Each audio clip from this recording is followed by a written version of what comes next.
Sur BTV, nous nous préparons à vous faire vivre une fois par semaine en direct l'Audi Hockey League, la compétition nationale, la division d'honneur. Le hockey belge, du coup, à l'honneur sur BTV dès ce 13 septembre. Alors, pour vous planter le décor, vous parlez des enjeux de la future saison, des équipes, des joueurs à suivre. Qui mieux que notre consultant BTV en hockey, en tout cas pour les équipes nationales dames et hommes, Maxime Leuksch, lui-même ancien capitaine de la sélection nationale et ancien capitaine, Maxime, des Waterloo Ducks, avec lesquels vous avez d'ailleurs été champion. Oui, bonjour. Oui, j'ai eu la chance d'être champion très récemment avec le Waterloo Ducks. 3 fois d'affilée d'ailleurs, donc ça reste un très bon souvenir pour moi. Maxime, on va commencer tout d'abord par un mot sur l'organisation de cette compétition de la Audi Hockey League. Oui, alors c'est un championnat qui comporte 12 équipes qui jouent un championnat régulier en match aller-retour. Ça fait 22 rencontres au total et les 4 premiers du championnat se disputent un play-off avec demi-finale et finale. Et le vainqueur du championnat régulier obtient une place qualificative directement pour l'Euro Hockey League, qui est la Champions League du hockey. Et le finaliste également reçoit une place qualificative pour l'Euro Hockey League. C'est intéressant évidemment puisque ça renforce l'attrait de la saison régulière aussi. Bien sûr, ça permet de donner beaucoup de motivation aux équipes de terminer premier du championnat et c'est pour ça qu'on va avoir un championnat très passionnant avec 6 équipes, à mon sens, qui vont se disputer cette première place. Alors dès ce 13 septembre sur BTV, on découvrira un derby anversois, Berscott-Dragons, les Dragons étant les champions en titre. Ce sont les grands favoris de la compétition avec de nombreux internationaux, avec quelques joueurs qui reviennent aux Dragons, notamment Thomas Brils qui a évolué aux Pays-Bas, à Eindhoven, et qui a décidé de faire son grand retour au Dragon. Donc le Dragon, évidemment, est grand favori de la compétition. Et puis il y aura toute une série d'outsiders, notamment le Waterloo Ducks, le Racing, le Léo, Louvain. Il y aura beaucoup de clubs qui vont se disputer ces places pour les playoffs. Une compétition nationale relevée depuis quelques saisons déjà, qui l'est peut-être encore plus cette saison, puisqu'il y a le retour au pays de certains de nos internationaux. Oui, c'est une année très importante pour nos internationaux. On le sait tous, notre équipe nationale est qualifiée déjà pour les prochains Jeux olympiques de Rio. Et le programme de l'équipe nationale est assez chargé avec des entraînements quotidiens. Et donc, ils ont fait le choix de revenir pour se consacrer pleinement à l'équipe nationale. Oui. C'est important d'insister, Maxime, c'est clair que quand on est en sélection, c'est toutes les semaines, entraînement, et pour son équipe, bien évidemment, et pour sa sélection. Oui, depuis quelques années, c'est vrai que l'équipe nationale a pris l'habitude de travailler au quotidien. Donc, les joueurs sont ensemble du lundi au mercredi, parfois le jeudi. Et donc, ils ont deux voire 3 sessions chaque jour. Et donc, c'est vrai que c'était important pour ces joueurs de revenir et de diminuer les trajets entre les Pays-Bas et la Belgique, parce que la plupart des joueurs jouaient aux Pays-Bas. Les Dragons, champions en titre. Donc on a parlé de Thomas Brils qui revient au pays. Il y a également Florent Van Hobel qu'on a pu suivre sur nos antennes aussi, Félix Deneyer, Arthur Van Doren. Il reste vraiment pour vous les grands candidats au titre pour cette saison 2015-2016 ?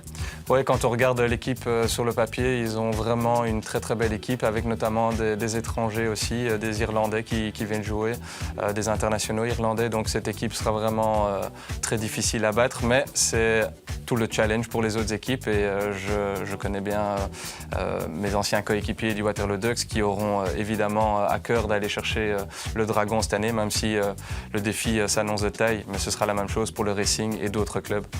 Alors avec les abonnés de BTV, on pourra suivre du côté des Waterloo Ducks un joueur qu'on connaît bien aussi puisque c'est John Domen, le capitaine de la sélection. Il a pris votre place finalement, capitaine en sélection, capitaine chez les Waterloo Ducks. Oui, John s'est très naturellement imposé aux Waterloo Ducks déjà quand j'étais encore joueur et par la suite il a vraiment pris on va dire le leadership de ce groupe et il a fait la même chose en équipe nationale. On ne doit plus le présenter, c'est un joueur de grande qualité, de grande classe mondiale et c'est un des meilleurs milieux de terrain au monde à l'heure actuelle, donc c'est vrai qu'il s'est imposé comme un leader à la fois aux Waterloo Ducks et en équipe nationale. 2012, 2013, 2014 pour le triplé consécutif des Ducks qui, depuis, ont dû, on va dire, retrouver un second souffle aussi au niveau national. C'est vrai qu'après notre dernier titre, il y a 6 joueurs du noyau de base qui ont quitté le noyau, avec Vincent Van Esch, le gardien de l'équipe nationale, qui a décidé de tenter sa chance dans le championnat hollandais à Eindhoven. Alexandre De Pau a également tenté l'aventure en Espagne pendant 1 an. Il va revenir au Wadux, on en parlera un peu plus tard. Et puis il y a eu le retrait de ma retraite internationale, ainsi que 2 anciens joueurs qui étaient très importants pour le groupe, à savoir Benjamin Van Hove et Thomas Van den Balk. Donc c'est vrai qu'on a dû reconstruire au Wadux avec quelques jeunes. Et l'année s'est finalement bien déroulée, avec une 2e place au championnat régulier et une défaite in extremis en demi-finale face au Léopold. Maxime, dans les favoris que vous nous avez cités, il y a bien des clubs historiques, évidemment, du hockey en Belgique, donc d'autres plus récents comme les Waterloo Ducks, mais qui ont glané plusieurs titres consécutifs. Et puis il y a un club, le Dering, qui reste sur une très bonne saison. Oui, il y a un nouveau projet au Dering et ils ont commencé à investir beaucoup dans leur équipe première ces dernières années. Aujourd'hui, ça porte ses fruits et c'est vrai qu'ils ont fait un excellent championnat. Ils ont terminé dans le top 4. Ils ont été très loin en Euro Hockey League et donc c'est vraiment une équipe sur laquelle on pourra compter avec dans ses joueurs clés. Bien sûr, Tanguy Cousins, attaquant de nos Red Lions, également 2 étrangers espagnols et argentins. Et donc c'est vraiment une équipe sur laquelle on pourra compter également dans la course au titre. Donc pour l'intérêt de la compétition, les surprises sont possibles aussi. Bien sûr, c'est vrai que le Dragon reste l'archi-favori de cette compétition, mais comme je vous l'ai dit, il y a beaucoup d'équipes qui vont se disputer cette 2e, 3e et 4e place. L'autre très grande attraction de cette future compétition qui commence ce 13 septembre, c'est le retour de Tom Bone, évidemment auréolé notamment de son titre de meilleur buteur lors de la phase finale de l'Euro Hockey ici à Londres, joué récemment. Ça, c'est vraiment un point super positif aussi pour l'intérêt médiatique aussi de votre sport. Bien sûr, on connaît les qualités de buteur de Tom Bone. C'est un grand attaquant qui est reconnu au niveau mondial. Il l'a prouvé dans le championnat hollandais en terminant dans le top 3 des meilleurs buteurs des 2 dernières saisons. Donc c'est dire toute la qualité qu'il a comme attaquant. Et puis c'est vrai que c'est quelqu'un de fort médiatisé et qu'il y a beaucoup de jeunes qui le regardent. Et donc on est vraiment très très content d'avoir un joueur d'une telle qualité dans notre championnat. Alors il revient sur ses terres, au Racing. C'est vrai, il avait joué il y a 2 ou 3 saisons au Racing déjà et il était parti tenter sa chance en Hollande, à Bloemendaal. Et maintenant, il revient au Racing, oui, avec de nouveaux objectifs et une nouvelle équipe qui sera très compétitive aussi. Le Racing avec Tom Bone qui va tenter d'enfin aller chercher aussi un titre. Derrière, il court depuis très longtemps, non? C'est vrai que c'est l'objectif du Racing depuis pas mal de saisons. Ils ont beaucoup investi dans leur équipe première en faisant venir de très bons joueurs, en mettant des très bons jeunes également. Et c'est vrai qu'ils courent derrière ce titre. Et cette année, je pense qu'ils ont une équipe de qualité et capable d'aller chercher le Dragon. Mais comme je vous l'ai dit, la bagarre pour le top 4 va être très très relevée. On ne demande pas mieux, hein, évidemment, d'avoir plusieurs concurrents au titre, d'avoir un championnat très disputé pour, comme vous le disiez, disputer ces fameuses demi-finales et puis la finale de la compétition. Tom Bone, Simon Gougnard aussi qui revient au pays. Oui, Simon Gougnard, également international belge, qui a joué avec Tom Bone aux Pays-Bas, à Bloemendaal, et qui fait également son retour au Racing. Il avait aussi joué au Racing en 2012-2013, et donc ils font tous les 2 leur retour au Racing. Des étrangers aussi, ça c'est un attrait grandissant aussi, saison après saison, des joueurs étrangers qui viennent évoluer sur nos terrains. Oui, bien sûr, grâce aux très très bons résultats de notre équipe nationale depuis 5-6 ans maintenant. C'est vrai que le championnat belge est reconnu par les joueurs étrangers et on peut voir sur les terrains beaucoup de joueurs étrangers qui viennent d'Europe et voire même d'autres pays hors Europe. Et donc ça renforce encore la valeur sportive évidemment du hockey en Belgique. Bien sûr, on a beaucoup d'internationaux belges avec le retour de nos internationaux belges qui évoluaient aux Pays-Bas.